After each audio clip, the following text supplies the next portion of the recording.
और नतीजों के दम पर आज किन शेयरों में एक्शन दिख सकता है?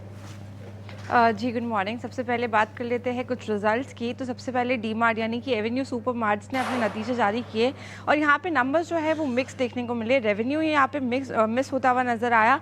पैट में आप देखें तो करीबन 18% की साल दर साल ग्रोथ रजिस्टर करता हुआ नज़र आया है कंपनी ने। और रेवेन्यू की बात करें तो वहाँ पर भी 13% का इजाफा देखने को मिला है। एबिटा की बात करें तो यहाँ पर 20% की ईयर ऑन ईयर ग्रोथ देखने को मिली है और एबिटा मार्जिन भी यहाँ पे इम्प्रूव होते हुए नजर आए हैं 8.1% तक, यानी कि पिछले आप बात से देखें तो यहाँ पे 46 बेसिस पॉइंट का एक्सपेंशन देखने को मिला है। पावर फाइनेंसिंग अपडेट कंपनी से भी अपडेट है इरिडा से। उन्होंने अपने Q3 के नंबर्स जारी किए हैं। रेवेन्यू की बात करें तो यहाँ पे 26% का ईयर ऑन ईयर यहाँ पे ग्रोथ देखने को मिला है। पैट में करीबन 585 करोड़ रुपए रजिस्टर होते हुए नजर आए, यानी 37% का ग्रोथ यहाँ पे देखने को मिला है।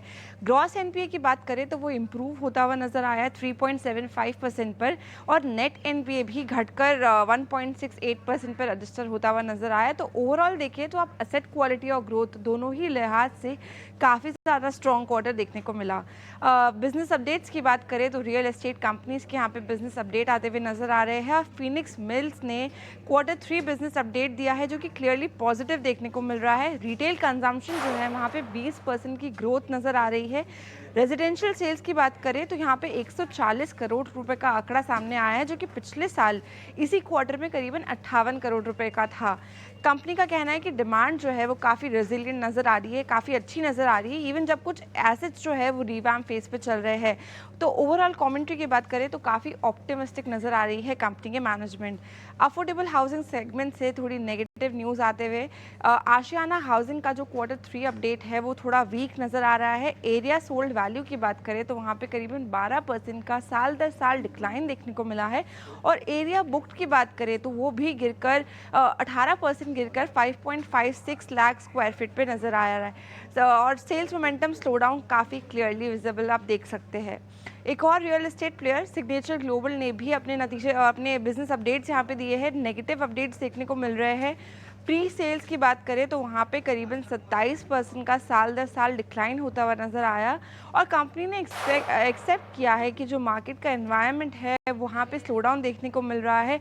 एफआई गाइडेंस भी यहाँ पे मिस होने के चांसेस मैनेजमेंट ने जताए हैं, लेकिन उनका फोकस अब लास्ट ईयर के सेल्स लेवल मेंटेन करने पर रहेगा। तो ये कुछ नतीजे और बिजनेस अपडेट आपके सामने। और राइट, ये अपडेट्स आपने दे दी, लेकिन ये बताइएगा खबरों वाले शेयरों में अब और क्या क्या आज फोकस में रह सकता है मिताली, कहाँ कहाँ नज़र बनाकर रखनी चाहिए आपके मुताबिक? जी, सबसे पहले हॉस्पिटैलिटी सेगमेंट की हम बात कर ले तो वहाँ पे लेमन ट्री होटल्स के यहाँ से एक बड़ी खबर आती हुई नज़र आ रही है क्योंकि उनका एक मेजर डीमर्जर का जो अप्रूवल था वो यहाँ पे आता हुआ नज़र आ रहा है। कंपनी अब 2 वर्टिकल्स में स्प्लिट होने वाली है। लेमन ट्री होटल्स जो है वो एक एसेट लाइट मॉडल बनता हुआ नज़र आएगा और फ्लोर होटल्स जो है वो होटल ओनरशिप आर्म बनता हुआ नज़र आएगा। कंपनी जो फ्लोर होटल्स है वहाँ पे FII वॉरबर्ग पिनकस जो है वो 41% स्टेक एक्वायर करने वाले हैं और फ्लोर होटल्स जो है ये आपको सेपरेटली लिस्ट होती हुई नजर आएगी।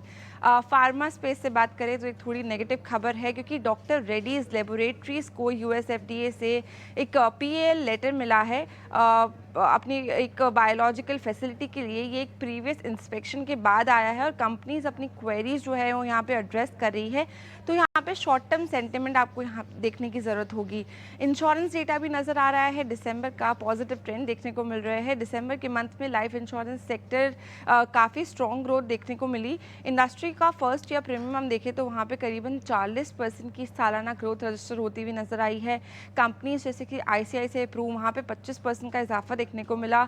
HDFC लाइफ इंश्योरेंस में करीबन 15% का इजाफा नजर आ रहा है। SBI लाइफ इंश्योरेंस ने 19% की ग्रोथ रजिस्टर करी है। वही LIC की बात करें तो वहाँ पे तगड़ा 57% का इजाफा नजर आ रहा है। LIC के नंबर स्टैंड आउट कर रहे हैं जो कि पूरे सेक्टर का जो सेंटिमेंट है उसके कारण पॉजिटिव नजर आ आ रहा है।